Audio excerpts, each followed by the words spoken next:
Good morning, folks. We're here in Maryland. We're going to head to New Jersey to visit some friends and test out some dogs. We're in the market for some dual purpose and some single purpose prospects. I'm going to go pick up my boy Carlos, and I'll see you guys. You're going to be joining us. All right, yo.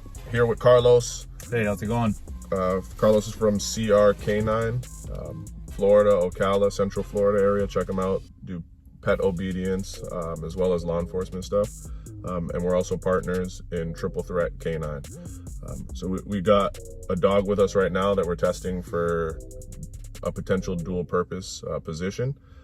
So we're gonna run him through a building that he hasn't been in yet and kind of see how he figures it out. So we're gonna try, we do all of this without food or a ball. There should be crowds of people. It's cool that it's COVID. We're gonna have people masked up in there as well. So we're gonna get to kind of read him off of that. And we'll see how he does. Then after that, we'll probably go to some hunt stuff.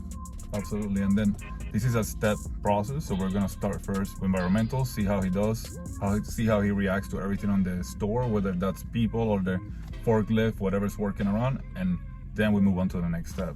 Yeah. It's a step process. So for us, environmentals are huge. So if the dog doesn't have it environmentally out of drive, we won't progress to the next step, because he could still hunt. It would be amazing. He could, bite amazingly, but if he environmentally out of drive can't walk into these buildings, then for how we want to use the dogs, it just won't match.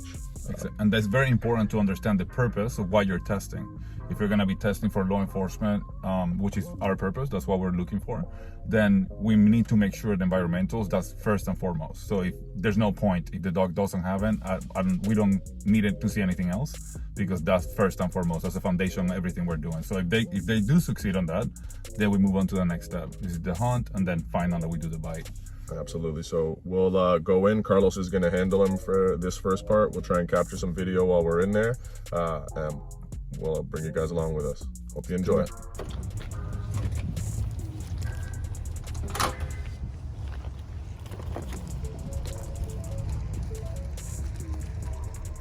All right, we're mapped up.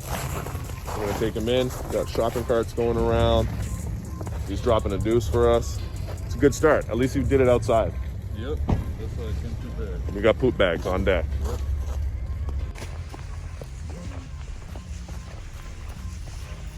Automatic doors. Let's see how he does. Nice.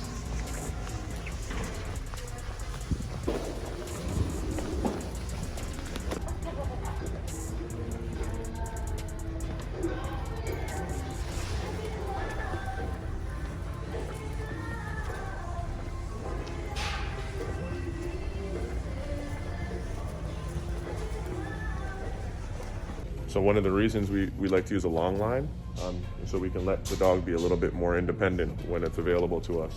Let him kind of explore and not just rely on us getting him to jump up on things. So there's no food or ball or anything that we're aware of over there, but he definitely looks like he's hunting for something. Looking good. It's being with us. Yeah.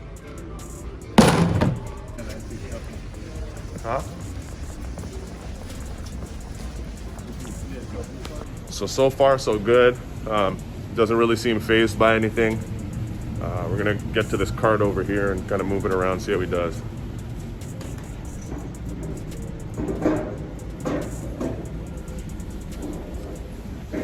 Looking good.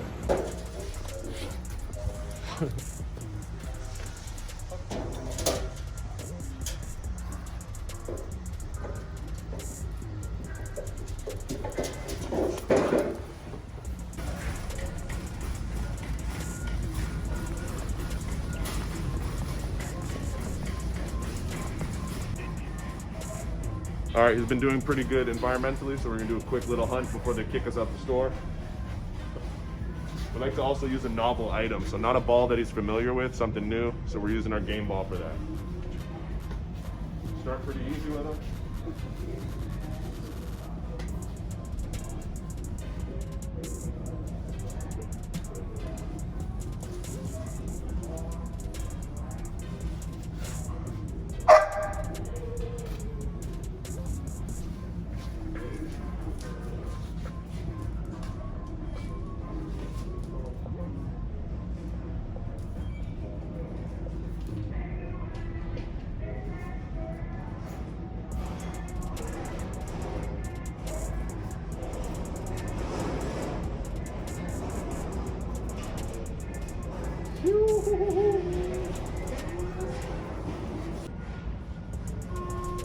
Hunt number 2.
That's awesome. So we're not even actually super concerned.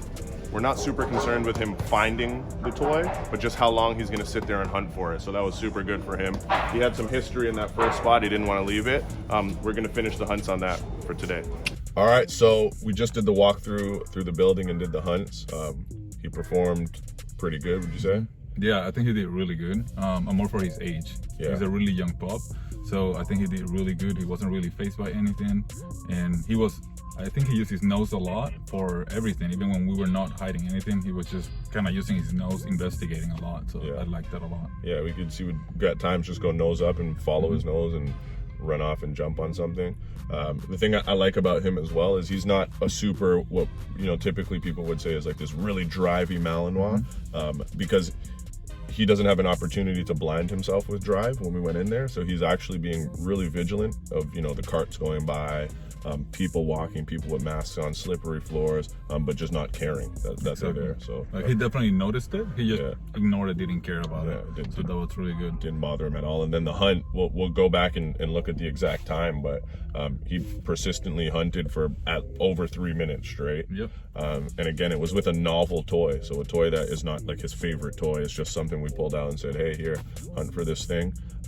What was really interesting about his hunt as well is there was actually quite a bit of distractions. I'm not sure if we picked it up on the film. There was a forklift right behind in the other side, on the other aisle. Yeah. Right behind it, there was a forklift going back and forth. Back and forth. Some guy picking up lumber and slamming it down. So one time during the hunt, he kind of stopped and took note, what is that over there? But without any cues from us or anything, immediately went back into hunting. That his original hunt was or his original find was in this one set of bricks. So he had a history there. So he was really spending a lot of time at those sets of bricks. But what we look for in those moments again is how long is he going to hunt? We don't really care if he finds it. And then 2, if that's not producing the results that he wants, will he naturally range out and move to a further location? Exactly. There's also in the aisle that we were in and in the store, there's really limited airflow. So it wasn't like he can just be downwind. There was really no downwind. So he really had to work to get to it. And I was super impressed with his hunt. Yeah, same. And I like how he processed the information. He was really using his nose, taking it in. He wasn't just crazy all over the place, wasting energy. He was slow, using his nose. You can hear the smelling, the intakes. They were very pronounced. Yeah. So it was very good to see him use that information. And he said, he had history on there, and there was probably some odor lingering from the ball. So he stayed and he made very sure that it wasn't there. But the good part is that after he was convinced that it wasn't there, okay, I'll move on and I'll look somewhere else. Range So, and that stuff, was really good. Yeah, definitely. So we like that. We just got to try and figure out now exactly. He's still figuratively young, and to be honest with you, overall his temperament, he's very, very puppy-like.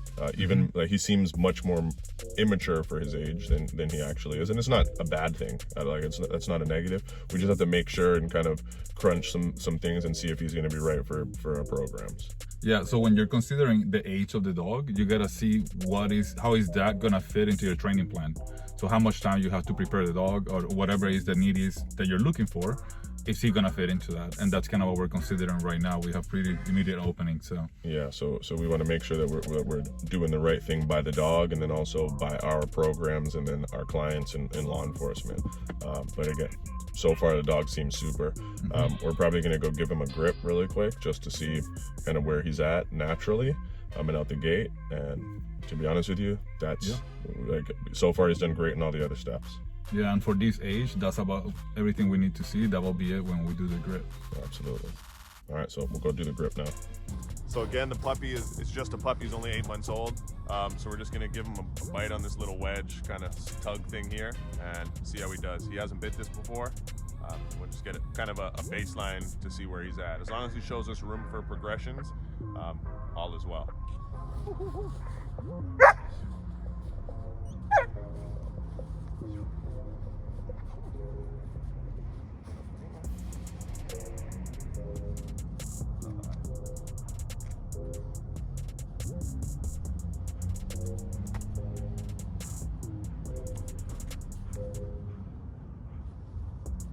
Oh, good man. A nice little counter there. Hey!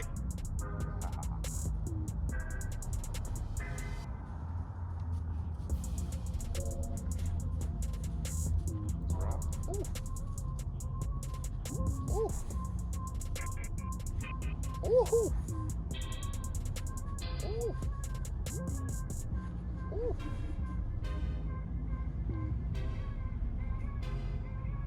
Woohoo! Good man.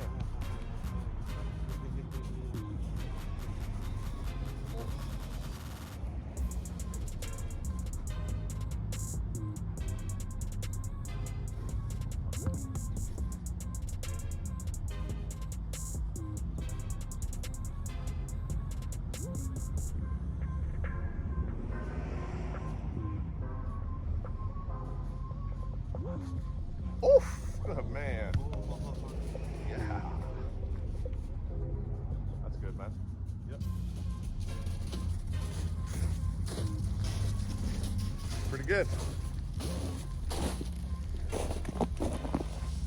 All right, so after we talked, we did all that testing today, we decided that even though he's a bit young and a little bit immature for what we're looking for, that we're gonna move forward and we're gonna take it. Yeah, he definitely showed a lot of progress in the little bit of time that we haven't we had him. He progressed a ton, and his natural ability was good enough that he's gonna be a great prospect for sure. Yeah. So one of the things again that we look for, when they test really well, is that we do see progressions, right? And we do see them getting better through things, and he definitely showed that. And again, he's just a baby. He's only 8 months old, and mentally, I think he's probably closer to 6 months. Exactly. Even within his young age group, he's still also very immature within that age group. So the fact that he did as good as he did at that maturity level let us know that he has definitely a lot of promise in him. He can achieve a lot of things with that. Yeah, absolutely. Thank you guys for joining us, and we'll see you guys next, probably in Alabama. All right. Have a good one.